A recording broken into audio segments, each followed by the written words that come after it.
I will return later.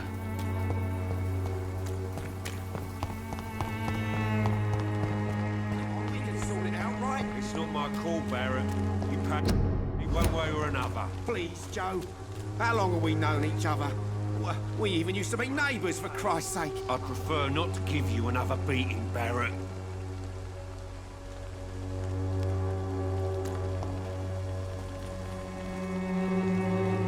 Welcome, sir. Please, take a browse of my wares. I am Dr. Reed. I would like to ask you a few questions, if you don't mind. Doctor? Interesting. I'm Barrett Lewis. Usually I don't have time to waste with talk, but at this hour of the night I can hardly refuse. How is business around here? Business? I have no business. Between this racket, theft, and customers getting scared, I'm losing money every day. I see.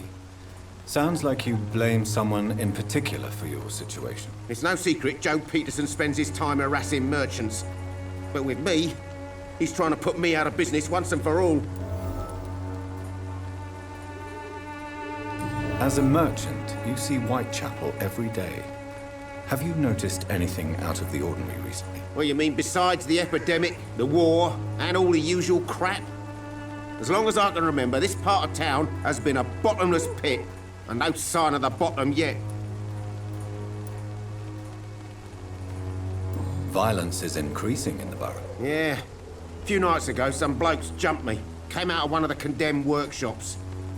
Fever, madness, something like that. Where did this happen? Why did you go there? In the closed workshops nearby. I worked there as an apprentice in better days. Now I only go to find trinkets or tools. Too bad I was mugged, though. There was good money in that little box of loot I lost. Have you been hurt? No, but that's only because I ran like hell. Those men were raving lunatics, I tell you. Not even able to speak anymore, just screaming.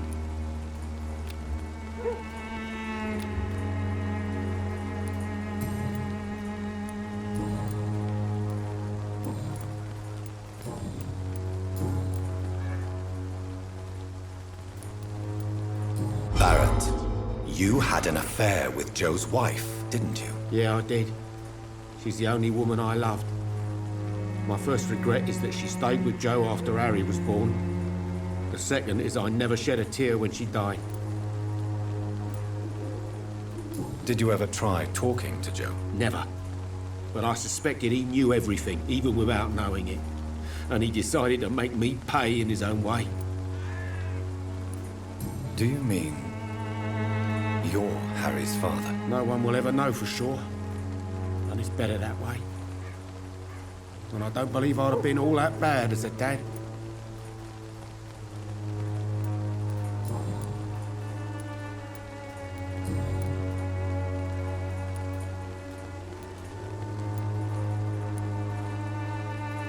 I found this box in an abandoned building nearby. I believe it belongs to you. Let's have a look. Yeah, this is mine. So, you faced those loons that roam around there. Extraordinary. I suppose I was lucky. Luck is a commodity round here.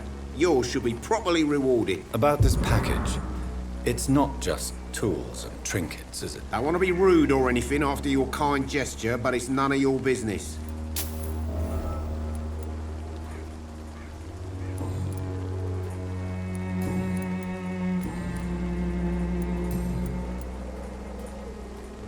Have you heard of a nurse called Dorothy Crane? Nurse Crane? So the bitch really is a nurse, then? Always thought she was just some crafty foreigner, that one.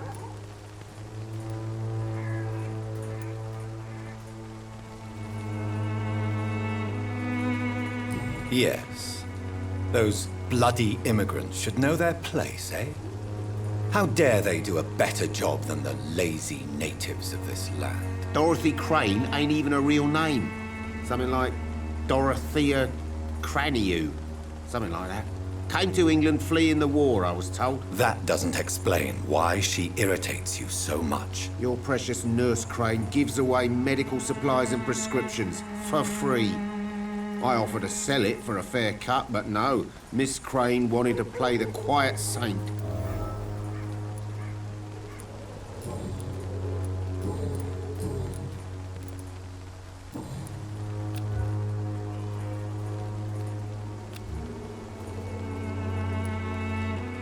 Goodbye for now, Mr. Lewis.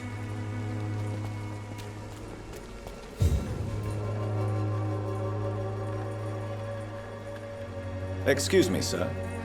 I have a few questions for you. Another journalist? I didn't answer the first one, so piss off! I'm not a journalist, I'm a doctor. A doctor, you say?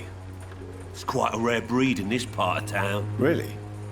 But still, here I am. Dr. Jonathan Reed, at your service. I'm Joe Peterson to some, but Colossus Joe to most. And I don't remember asking for your service, sir.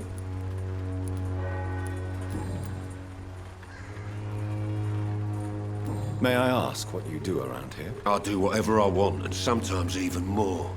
Now sod off. According to you, physicians are scarce in this part of town. Why is that? Not familiar with this neighborhood, are you? I guess your fancy colleagues are too afraid of being stabbed in the back. This part of town does have quite a reputation. Would you say it's justified? Totally. Look at me, for instance. I always look my opponent in the eye before knocking him out.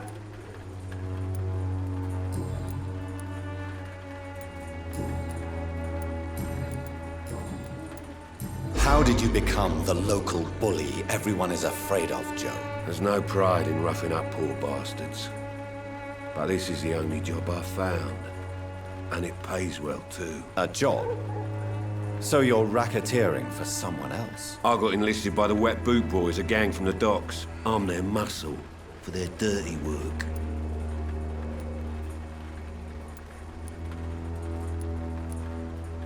You are a criminal who endorses criminal activity. The least you could do is stop hiding behind this pretense. I don't care what you think, sir. I do what I have to do for my own reasons, and that's that. I'm not sure Mr. Lewis would agree with your by all means necessary philosophy, sir. Oh, do you really think he's the poor victim here? Barrett can be as sneaky as anyone. Long ago, I even called the bastard my best friend.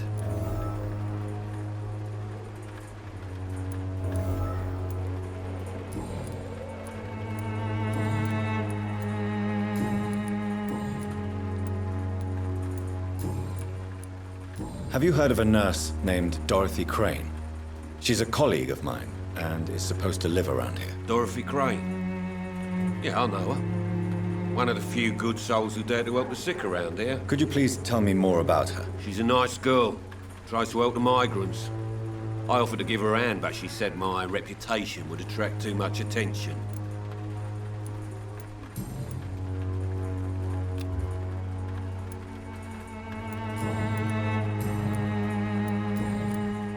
Goodbye, Mr. Peterson.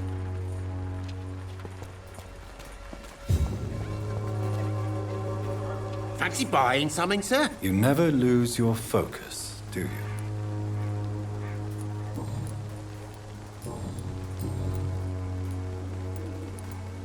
Joe Peterson. He's the villain here, isn't he? But you seem to know each other. I'd known Joe for years. I saw him box once or twice. He was a friend then. But these days, he's just another thug. What can you tell me about Mr. Peterson? Besides his behavior toward you, obviously. Colossus Joe was a decent boxer, good one even. But after his wife passed away, he found every excuse to stop training. Just wanted to pick fights with everyone. Taking out your anger on others is nothing but cowardice. And Colossi are quite famous for tumbling down. We've all had some rough times, ain't we? But most of us don't use our fists to see us through. And no one has ever stood up to this thug. Nobody would be fool enough to stand against a wet boot boy. Joe Peterson. I'd known Joe.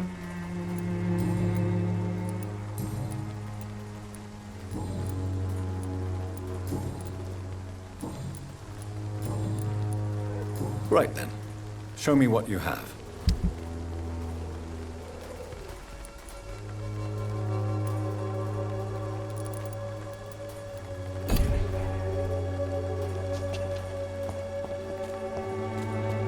Now it's hard to believe, but this district...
You again?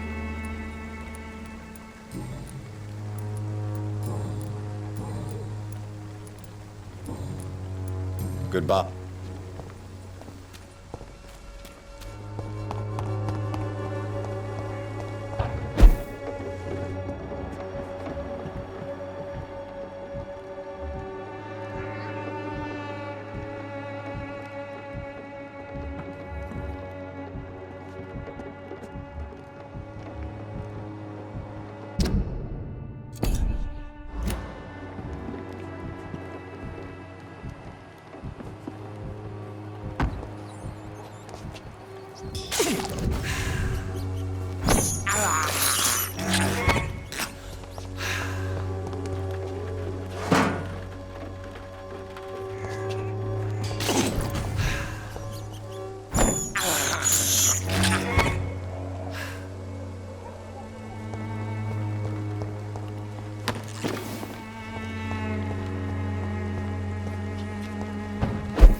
Hello, young man. I'm Dr. Reed, and I would like to ask you a few questions. May I enter, please? Sorry, no, sir. My father does not like people entering our house, you see. Your father is worried about you, boy. He asked me to look for you. So my father actually worries about me then? Okay then. Come on in. I'm Harry, by the way. Is there only pain and suffering in this world?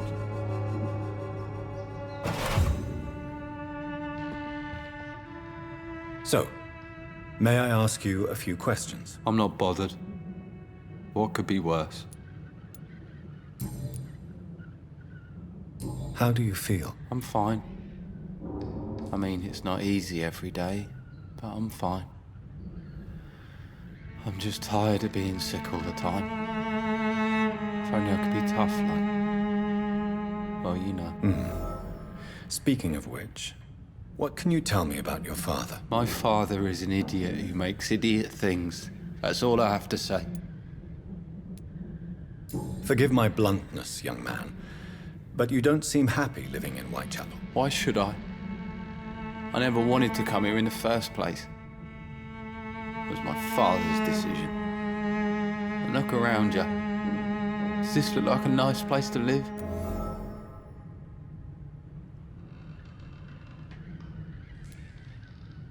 I'm sure your father did his best when he found this house. Times are tough for everyone, young man. That's exactly what my father says. Harry, you should be grateful for what you've got. But I wasn't even consulted when we moved here. If life here is so terrible for you, why don't you just leave this place? Have you ever spoken to your father about it? I don't go outside. It terrifies me so. I went outside once without my father noticing and I saw terrible things. Bloody and frightening things. So that's why you stay at home all day? For fear of the epidemic? I'm not afraid of disease or death, Dr. Reed. It's the living I'm afraid of.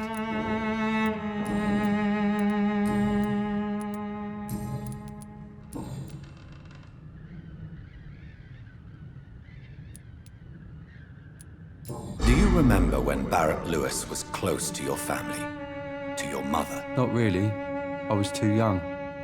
But I remember it was a happier time. Mr. Lewis was funny. He often had dinner with us.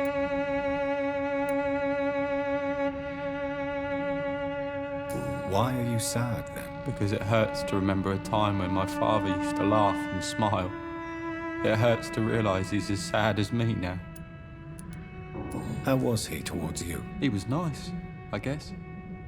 He never forgot my birthday. He always offered me books. I liked books. Your father and Mr. Lewis used to be good friends. What happened, Harry? I was young then. I don't remember Mr. Lewis ever coming back again after my mother died. Or was it after my father started bullying him? I don't know. Have you tried speaking to Mr. Lewis about it? I don't go out often, but yes. And he scolded me and told me to leave him alone. I guess my father frightens him too much. But you are not responsible for your father's actions. Am I not? Dad always says that he joined that gang for my safety. So if I wasn't born, people wouldn't be worrying about Colossus Joe.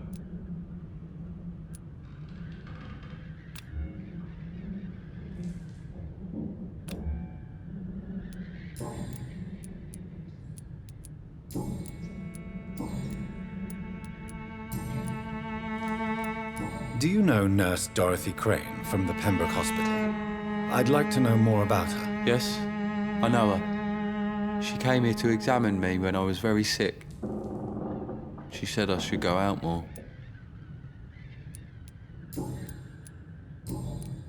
Goodbye, young man. Take care of yourself. Even my dreams are soaked with gloom.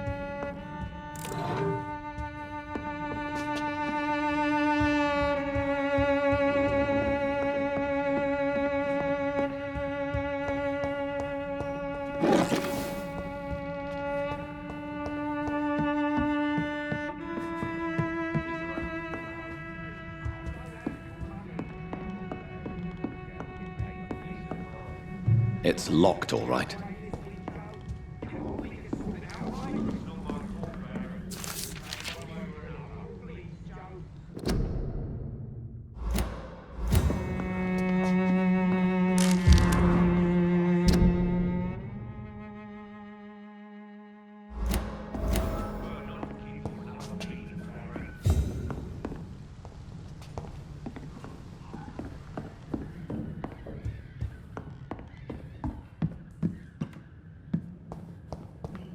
Is there only pain and suffering in this world?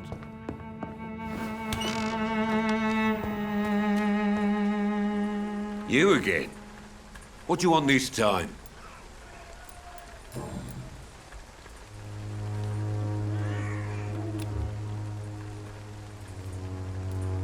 Harry doesn't seem happy living in Whitechapel. Why did you make him come here? I've always put my son's interests above everything else, whatever he may think. Our house is small but affordable. The walls are thin, but the door is solid. You really love your son, don't you, Mr. Peterson? He's my pride and joy. Even if he hates me for the choices I make and pushes me buttons more than he should.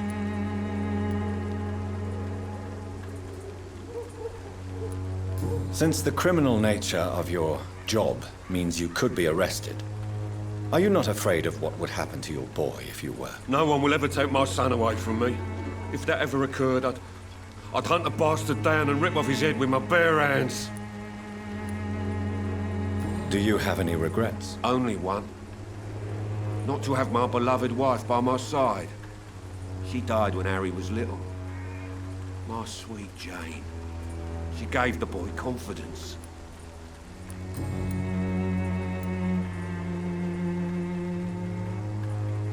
Why do you keep on working for the gang, Joe? You know it doesn't suit you. It's true, I hate this job. And I know I made some bad choices, but I'm a wet boot boy now. And people won't forget it. You could leave tomorrow. Start another life in another town. That's easy for you to say, Doctor. We are poor. My son's weak, and there's no way he'll endure another disappointment.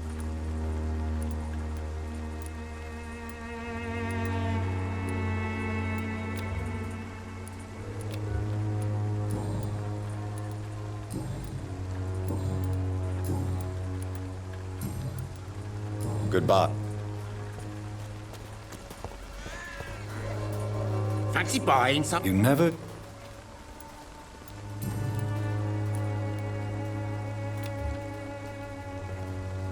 What do you know of Harry Peterson? The boy seems so fragile.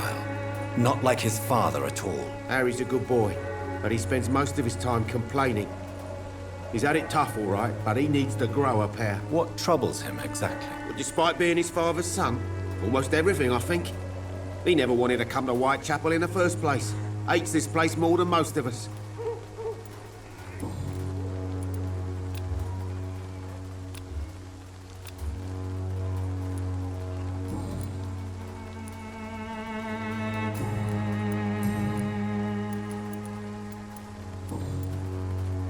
Goodbye for now.